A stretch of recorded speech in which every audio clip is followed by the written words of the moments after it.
প্রকাশিত হয়েছে ফুটবলের সর্বোচ্চ ব্যক্তিগত অর্জন ব্যালন ডিওরের সংক্ষিপ্ত তালিকা। এবার ব্যালন ডিওর জয়ের দৌড়ে এগিয়ে আছেন ব্রাজিলিয়ান ফরওয়ার্ড ভিনিসিয়াস জুনিয়র। অন্যদিকে 2003 সালের পর এবারই প্রথম এই তালিকায় নেই ফুটবলের দুই মহাতারকা লিওনেল মেসি আর ক্রিশ্চিয়ানো রোনালদোর নাম।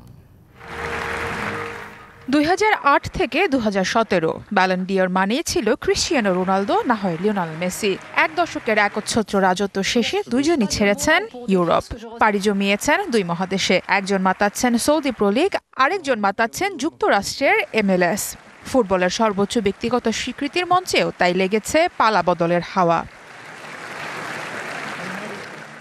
ফ্রান্স ফুটবলের পুরস্কার ব্যালন ডিওর 2024-এর 30 জনের সংক্ষিপ্ত তালিকা প্রকাশিত হয়েছে। আর সেখানে 2003 সালের পর প্রথমবার ব্যালন ডিওরের সংক্ষিপ্ত তালিকায় নেই মেসি বা রোনালদোর দুজনের একজনেরও নাম। ওয়ালটন টেলিভিশন মাত্র 25,490 টাকায় পাচ্ছেন গুগল টিভি।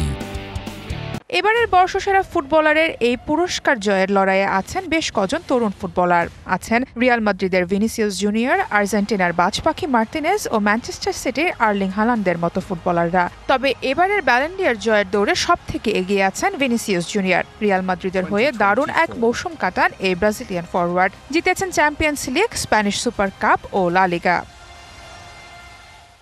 সেই সাথে বর্ষসেরা কোচের সংক্ষিপ্ত তালিকায় জায়গা পেয়েছেন পেপ গার্দিওলা, কার্লো আনচেলোত্তি, জাভি Alonso, Piero Gasperini, Lionel Scaloni ও লুই দে লা ফুয়েন্তে।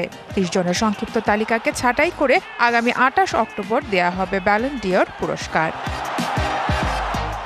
সার মাহবুব, ডিবিসি নিউজ ডেস্ক।